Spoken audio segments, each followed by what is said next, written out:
Ang mabuting balita ng Panginoon ayon kay San Lucas. Nagalak si Jesus.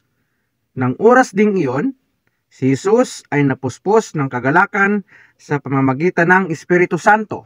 Sinabi niya, "Salamat sa iyo, Ama, Panginoon ng langit at lupa, sapagkat inilihim mo sa marurunong at matatalino ang mga bagay na ito.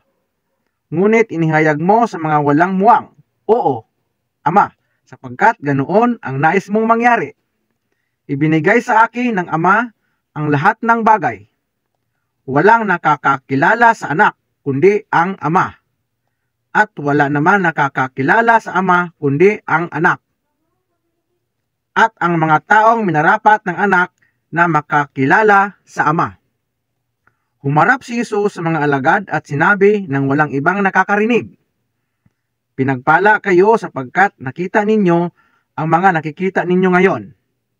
Sinasabi ko sa inyo, maraming propeta at mga hari ang naghangad na makita ang inyong nakikita at marinig ang inyong naririnig.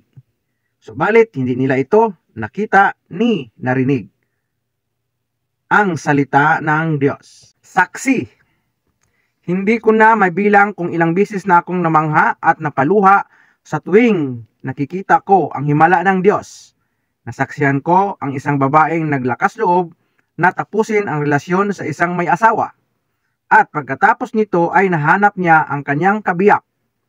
Nakita ko ang tiyuhin kung nasa ospital na may stage 3 cancer sa utak.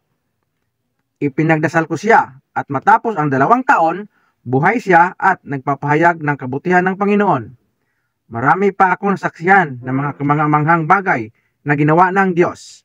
Minsan, sabi ng isang kapwa ko lingkod, kung ito ang pinakamagandang palabas sa kasaysayan ng sangkatauhan, napakapalad natin dahil nasa VIP seats tayo habang ipinakita ni Jesus ang kanyang mga himala.